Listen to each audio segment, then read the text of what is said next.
kon bouquet, mais on va manquer le jour. Vous faites des sous moins clairs, vous mettez sous bon chimé. Yo ka dit les contre messages sous papier, mais ou décharger ta note à travail pour bon.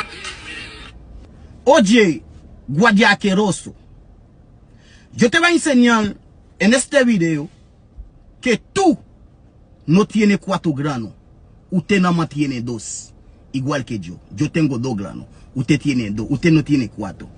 Yo te voy a enseñar en este video que tú, así mismo que usted puede romper la bandera haitiana, y yo también puedo romper la tuya.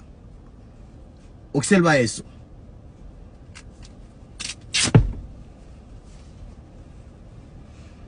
Observa eso. Observa.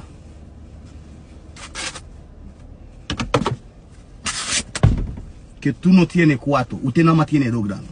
Ahora, yo te voy a hacer una pregunta a ti. ¿Tú estás en guerra con los haitianos? ¿Con quién tú estás en guerra? Tú di que te sientes confortable de que rompiendo una bandera de otro país. ¿Tú estás en guerra con quién? Usted es un asqueroso. Oíste, usted es un cobarde. Yo te voy a apostar que tú no vas a poder de que romper una bandera americana. Si fuera un civil, un dominicano normal, no pasó nada. Pero usted, con vestido de guardia, de que rompiendo una bandera de otro país, tú estás en guerra. ¿Tú estás en guerra con quién? Usted es un cobarde. Usted es un asqueroso, usted es un sucio, usted es un come mierda, usted es un singato mai, usted es un come mierda, usted es un la gran puta, usted es su maldita madre. Eso es lo que tú eres. Ahora yo te voy a decir una cosa. ¿Tú ves esa bandera?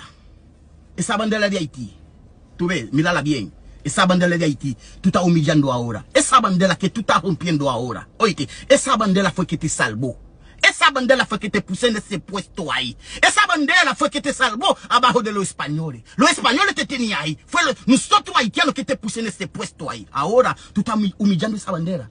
Ahora tú estás rompiendo esa bandera. Ahora tú estás botando a los haitianos. Entonces los españoles tú lo tenías ahí. Usted es una malagradecido. Ese fue lo que tú eres. Oye, bien, usted es un cobarde. ¿Usted está en guerra con quién? Usted está rompiendo una bandera de otro país. ¿Usted está en guerra con quién? Con Haití. Cobarde. Esa sí es verdad que tú vas a hallar muchos dominicanos a tu lado. Pero tú sabes cuáles son los dominicanos que van a tu lado. Los dominicanos que no saben leer como tú. Los dominicanos que no saben escribir. Los dominicanos que nunca fue a la escuela un día. Tú nunca fue a la escuela. Hombre como tú, la mujer te pega cuernos. ¿Tú sabes por qué te pega cuernos? Porque tú eres un animal. Pero tú eres un sucio. Tú eres un asqueroso. Tú eres un cobarde. Eso fue lo que tú eres, sucio. ¿Tú estás en guerra con quién? Con Haití. Asqueroso, malagradecido.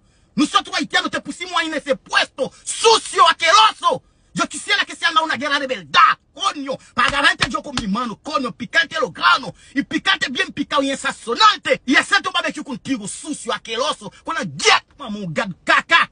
La fini ben ici caca senti ça ou. Comment nous fait football mouchoir qui ben nan nous football drapeau qui ben nan nous, et puis nèg qui bon prit nous qui bon prit bali pour la fouer couteau là pour la piquer. Ben caca senti, na guerre, maman, nous pas foot petit de saline ben mal porté.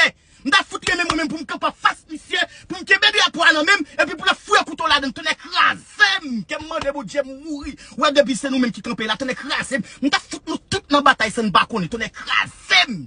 M'da foutre nous sur coup de pied entre ni et j'ai t'a bail glove, ni t'a bail sang, couteau en même t'a tombé et puis moi même t'a avancé sur t'a mauna avec présent qui là maintenant. Et puis m't'a pété balle, get maman, mais ça connaît porte prise caca. M'da foutre nous tout dans goumene, get maman nous.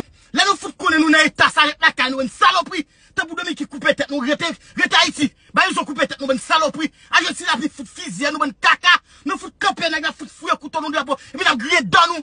Il va fout guidois nous. Il va aucun droit. Il regarde l'état sous lui, c'est chef lié, c'est garde lié. Il va aucun droit on civil aucun m'pa de problème. On civil pas de problème. On civil ka fait même c'est chef lié également de là oui et seulement de même oui qu'on a foot capé n'a garder ou pas foot marron na nèg la foot le coup prendre figil entre gelé nous craser sourcil m'ta aimé pour ta vinn faire ça moi même na guette maman ouais depuis c'est nous même qui capé là m'ta foot nous toute la bataille sans pas connait bonne saloperie bonne caca.